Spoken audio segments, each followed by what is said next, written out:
Latihan soal ke-11 dari SBMPTN tahun 2013. Sebuah batang tembaga masanya adalah 1 kg, dipanaskan pada tekanan tetap yaitu 100 kPa, sehingga suhunya berubah dari 20 derajat Celcius ke 50 derajat Celcius. Bila diketahui massa jenis, koefisien muai panjang, dan kalor jenis tembaga berturut-turut adalah 8,9 kali 10 pangkat 3, 1,7 kali 10 pangkat min 5 per derajat Celcius, dan 387 Joule per kilogram derajat Celcius, maka perubahan energi dalam pada proses tersebut adalah, jadi saya tulis dulu yang diketahui. Ada massa yaitu 1 kg, kemudian tekanan tetap sebesar 100 kPa atau 10 pangkat 5 Pascal. Perubahan suhunya adalah 20 ke 50, berarti delta T-nya adalah 30 derajat Celcius. Massa jenis tembaga adalah 8,92 kali 10 pangkat 3. Kemudian koefisien muai panjang alfa tembaganya adalah 1,7 kali 10 pangkat min 5 per derajat Celcius. Kemudian kalor jenis tembaganya adalah 387 Joule per kilogram derajat Celcius. Yang ditanyakan adalah besarnya perubahan energi dalam. Nah, perubahan energi dalam ini kita tidak bisa gunakan persamaan 3/2 NR delta T karena jumlah N-nya kita tidak tahu. Maka kita harus gunakan hukum 1 termodinamika, yaitu Q sama dengan W ditambah dengan delta U. Jadi nanti delta U ini adalah selisih antara Q dengan W. Kita akan gunakan persamaan ini. Berarti mula-mula kita cari terlebih dahulu besarnya kalor untuk proses di sini. Kalor adalah M dikalikan C dikalikan dengan delta T. Untuk massa adalah 1 kg, C-nya adalah 387, kemudian delta T-nya adalah 30. Nah, ini kalau dikalikan adalah 11.610 Joule. Kita simpan terlebih dahulu. Kemudian untuk mencari W itu adalah P dikalikan dengan delta V. Jadi pada saat benda itu dipanaskan atau terjadi perubahan suhu, maka ia akan mengalami perubahan volume. Nah, perubahan volume ini kalau kita jabarkan, maka menjadi fenol dikalikan gamma tembaga dikalikan dengan delta T. Nah, untuk fenol ini kita bisa cari dari persamaan massa jenis. Seperti yang ada diketahui, massa jenis itu adalah perbandingan antara massa dengan volume. Jadi nanti massa sama dengan rho tembaga dikalikan dengan fenol. Oh iya, ini yang carikan adalah fenol ya. Berarti massa dibagi dengan rho tembaga. Kita tulis di sini P dikalikan M per rho tembaga. Kemudian gamma tembaga adalah 3 kali lipat dari alfa tembaga. Saya tulis di sini juga 3 kali alfa tembaga. Jadi P-nya adalah 10 pangkat 5, kemudian massanya 1. Massa jenis tembaga adalah 8,92 kali 10 pangkat 3. Kemudian kita kalikan dengan alfa tembaga, 3 kali alfa tembaga yaitu 1,7 kali 10 pangkat min 5. Kemudian delta T-nya adalah 30. Nah, kita hitung secara kasar saja ya, Dek ya. Jadi di sini ada 10 pangkat 5, ini kita coret terlebih dahulu dengan 10 pangkat min 5-nya. Kemudian 3 dikalikan 3, ini kan 9. Nah, 8,39 ini kalau kita bulatkan juga 9. Jadi nanti ini hilang dulu. Tinggal 10. Berarti kita dapatkan 17 dibagi dengan 10 pangkat 3. Atau sama dengan 0,017. Jadi kalau kita jumlahkan di sini, Q-nya adalah 11.610 Joule. Kalau kita ubah ke kilojoule menjadi, kita bulatkan ya, 12 kilojoule. Nah, kalau 0,017 Joule ini kita ubah ke kilojoule, maka hasilnya sangat kecil sekali, maka hampir bisa diabaikan. Jadi nanti di sini saya tulis aja 0. Ya, kalau dibulatin kan 0. Maka delta U-nya adalah 12 kilojoule. Jawaban yang sesuai adalah yang A. Soal selanjutnya dari SBMPTN tahun 2013. Sebuah silinder yang diberi pembatas isolator sehingga memiliki dua ruang, yaitu 1 dan 2, berisi gas dengan sifat yang sama. P0, V0, dan T0 ditunjukkan pada gambar. Ketika sejumlah panas diberikan secara perlahan pada ruang sisi kanan, pembatas bergerak ke kiri, sehingga didapatkan ruang 3 dan keempat berturut-turut sifatnya adalah P3, V3, T3, dan P4, V4, T4. Serta P4 ini adalah 8 kali P0. Diketahui kapasitas panas tidak bergantung pada suhu dan nilai Cp per Cv gas ini adalah 1,5. Nilai Cp per Cv ini maksudnya adalah gamma. 3/2. Jadi 1,5 ini sama dengan 3/2. Pada saat kesetimbangan nilai V3 dan T3 adalah, mula-mula adik perhatikan terlebih dahulu dua ruangan tadi. Untuk ruang yang kedua, keadaannya nanti berubah menjadi P4, V4, dan T4. Awalnya adalah P0, V0, dan T0. Nah, untuk mencari volume akhir, maka kita gunakan persamaan P4, V4 pangkat gamma sama dengan P0, V0 pangkat gamma. P4-nya adalah 8 kali P0.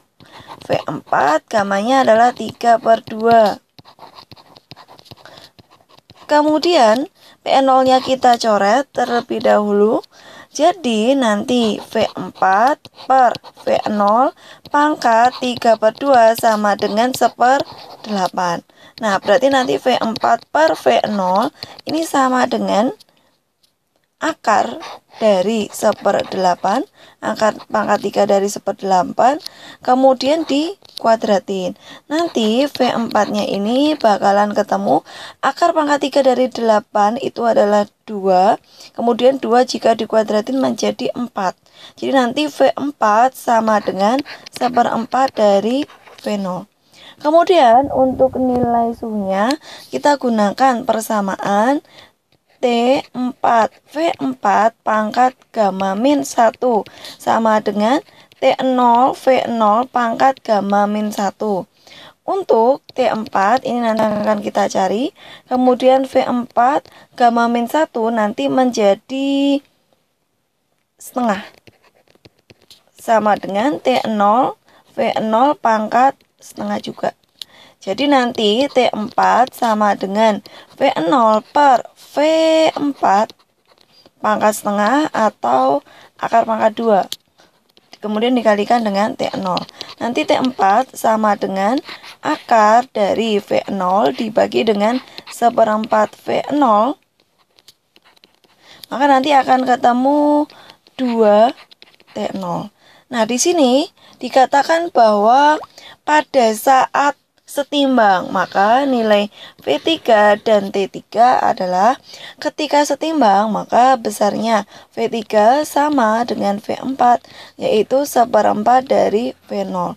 T3 juga sama dengan T4, yaitu 2 kali T0. Maka opsi yang sesuai adalah yang D. Latihan soal ke-13 dari UTBK tahun 2019. Perhatikan gambar berikut. Usaha pada gas pada proses C ke A. Jadi ini kita disuruh mencari usaha dari proses C ke A. Seperti yang adik ketahui, W itu adalah P dikalikan dengan delta V. Untuk proses C ke A, tekanannya adalah P2. Kemudian volumenya berubah dari V2 menjadi V1, maka delta V-nya V akhir. V akhirnya adalah V1 dikurangi dengan V awal. Nah, opsi yang sesuai adalah yang D. Latihan soal yang ke-14 dari SIMA UI tahun 2011. Entropi 4 mol gas CO2 yang dianggap sebagai gas ideal berubah sebesar 23 Joule per Kelvin ketika ia melakukan ekspansi isotermal. Maka perubahan volume yang terjadi adalah, jadi poin pentingnya adalah di bagian ekspansi isotermal. Ketika terjadi ekspansi isotermal, maka perubahan suhunya sama dengan 0, maka delta U atau perubahan energi dalamnya juga 0. Kemudian diketahui N-nya adalah 4 mol dan perubahan entropi delta S sama dengan 2 Joule per Kelvin. Yang ditanyakan adalah perubahan volume. Jadi, sesuai dengan hukum satu termodinamika yaitu Q, ini kan sama dengan W ditambah dengan delta U. Karena delta U-nya sama dengan 0, maka tersisa hanya W. Untuk ekspansi isotermal, rumus untuk mencari W adalah N R T dikalikan dengan ln V akhir dikurangi dengan V awal. Nah, ini delta U-nya 0 ya, jadi kalau ditambah 0, maka Q hanya sama dengan NR T dikalikan dengan ln V2 per V1. Untuk nilai Q, kita bisa cari dari perubahan entropi, yaitu delta S sama dengan Q per T, suhu. Kemudian di sini untuk delta S-nya adalah 23 sama dengan Q per T, maka Q sama dengan 23 T. Saya masukkan di sebelah sini, maka 23 T sama dengan N-nya adalah 4, RT dikalikan dengan ln V2 per V1.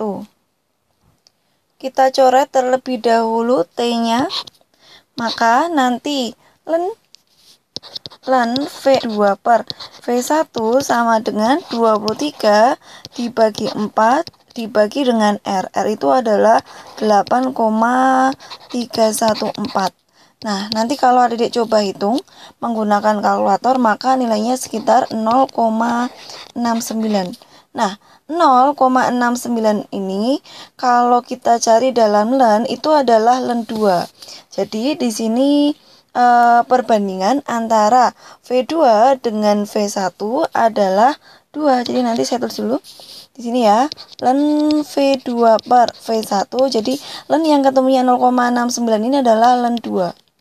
Berarti kesimpulannya adalah V2 itu adalah 2 kali V1. Opsi yang sesuai adalah yang B. Latihan soal ke-15 terakhir ya Dedek. Sebuah kulkas memiliki suhu rendah. Berarti T2 sama dengan min 13 derajat Celcius. Jangan lupa ditambah dengan 273 menjadi 260 Kelvin. Kemudian suhu tinggi atau T1 sama dengan 27 derajat Celcius atau 300 Kelvin. Jika kalor yang dipindahkan dari reservoir suhu rendah, berarti di sini adalah Q2 sama dengan 1300 Joule, maka berapa usaha yang diperlukan oleh kulkas? Seperti yang adik ketahui, rumus untuk mencari koefisien performansi adalah perbandingan antara Q2 per W atau sama dengan T2 per T1 min T2. Jadi kita tinggal masukkan variabelnya ke dalam persamaan ini. Jadi diketahui Q2-nya adalah 1300. W ini yang dicari. Kemudian T2-nya adalah 260. 300 dikurangin dengan 260, hasilnya adalah 40. Maka di sini 260 dibagi dengan 40. Ini saya coret nolnya. Kemudian 24 dibagi dengan 13, hasilnya adalah 2. Maka saya kali silang 400 per 2 ini sama dengan W. Berarti W sama dengan 200 Joule. Opsi yang sesuai adalah yang B.